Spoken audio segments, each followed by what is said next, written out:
recreating you, and you have the power to do that. You can decide that you're going to change, that you're not going to be a wimp. You can decide that you're going to stand up to life. You can decide that I'm going to live each day as if it were my last. You have the power to make that decision. You can decide I'm going to work on myself and develop myself. I'm going to empower me. And all of these things that are happening to me right now, they're just temporary inconveniences. They're not stronger than I am. I'm in charge here. Next thing is separate what you do from who you are. That's what the guilt trap is about. See, a lot of folk won't let you forget what you used to do or what you have done, what mistakes you've made. All of us have made some mistakes in life. All of us have done some things that if we had them to do over again, we wouldn't do it again. A lot of things that if I had it to do over again, if I knew then what I know now, I would have done it differently. Well, it didn't happen that way.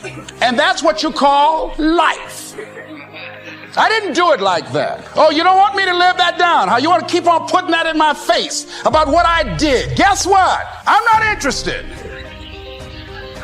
That's what I did then. Won't do it today, so you are picking on an innocent man. Hello.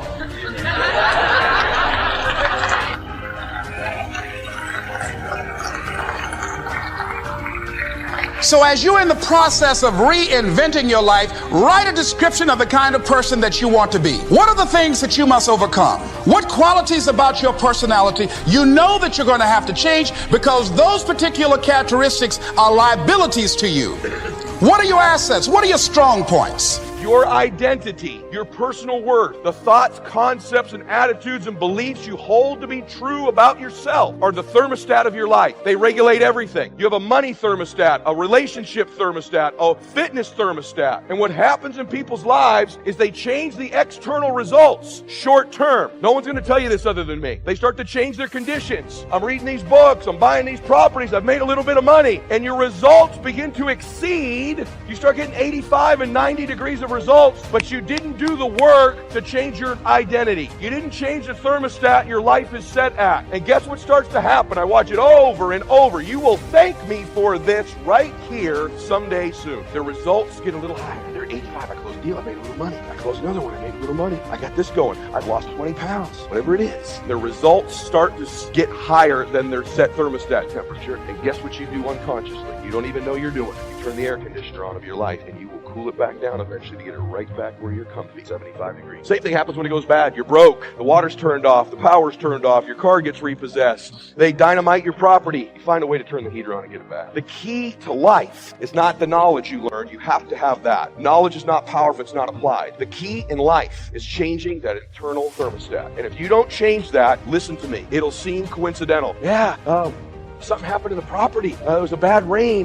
Construction costs went up. The market conditions changed. The interest rate went up. No. It's not coincidental. It's not. You cooled your life back down because you didn't do the work on who you are. The thing I have in my life is I associate with higher and higher identity people more and more and more in my life. That's what this group does for you. Begin to power of association. The people you associate with heat you up. If any of you that are religious, if you weren't fit, let's say you hung around someone in this room that's super fit and you were out of shape. You can't be around that person constantly and not start to eat differently, start to think differently. If you're a person of faith, and you're around someone who's a high thermostat temperature person of faith, you're around them all the time. You start to behave differently. If you're a man in the room, and you start to hang around guys who are true to their wife, and love their wife, and are faithful to their wife, and compliment their wife, and hold their wife's hand, they do all that stuff, they date their wife, you can't help but change your thermostat. Same with money. You don't think Sylvester Stallone and Phil Knight, and John Elway, and Tony Robbins had an impact on me? But most of all, success is making your life what you want it to be, considering all the possibilities, considering all the examples. What do you want for your life? That is the big question. Remember, success is not a set of standards from our culture, but rather a collection of personal values, clearly defined and ultimately achieved. Success is your better life for you, the design you give it, the dreams you accomplish. Making your life what you want it to be for you, that is success. One morning at breakfast, shortly after I met Mr. Show, he asked me if he could see my current list of goals. He said, "Let me see your list of goals, and let's go over them and talk about them. Maybe that's the best way I can help you right now." And I said, "I don't have a list." He said, "Well, is it out in the car or at home somewhere?" I said, "No, sir. I don't have a list anywhere." He said, "Well, young man, that's where we better start." Then he added, "If you don't have a list of your goals, I can guess your bank balance within a few $100s, which he did, and that got my attention. I said, "You mean that if I had a list of goals, that would change my bank balance?" He said, "Drastically." That day I became a student of how to set goals, and sure enough, when I learned how, my whole life changed. My income, my bank account, my personality, my lifestyle,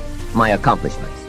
So their lifelong dream is to have the restaurant experience, but their idea of the restaurant is based by what goes on in the front. And then they get hired, and now they're working in the back where there's pushing and shoving, and you find out who comes late and who you can't depend on. And so-and-so's real anointed, but they also are a liar, and they get on your nerves, and they're egotistical maniac. Can I be real up in here this morning? And they're like shocked and flabbergasted and saying, "Oh God, I'm gonna have to leave this ministry. I never thought in the world." Baby, you signed up for the restaurant, but we hired you in the kitchen. And I'm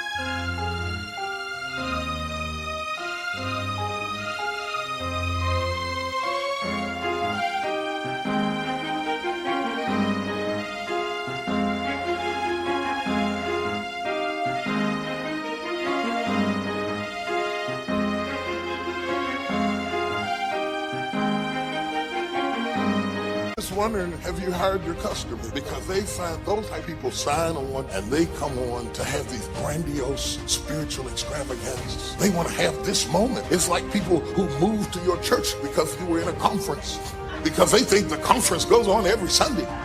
And then they come back a few Sundays and all them extra people are not there. Israel Houghton is not singing this morning. It's Clarabelle Wilson. And she just a skipping and a singing, and she can't sing worth jack, you know? And they say, where is Israel?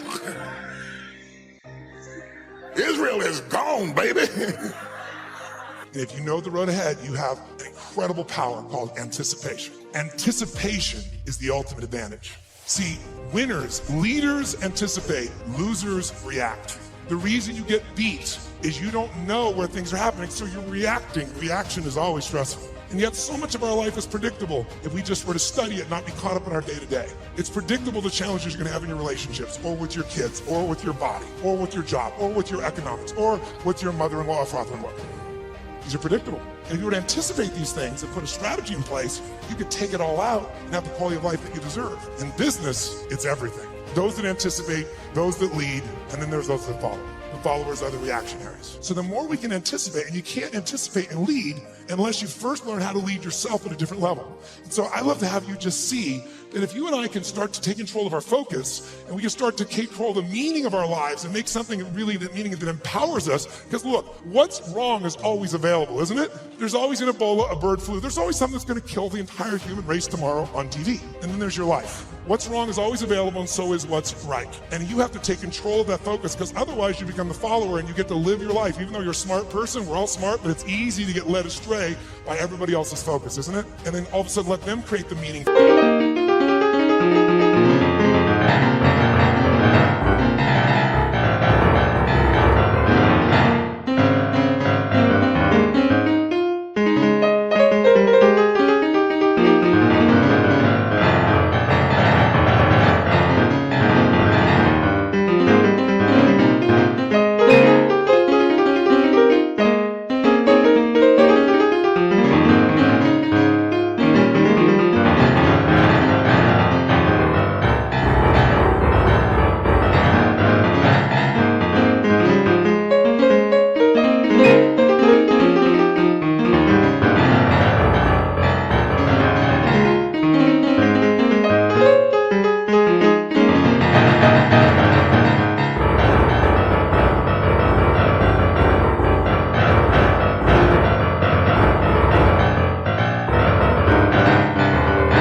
us, and then all of a sudden we're settling for a life far less than what we desire or deserve. So my approach is really simple.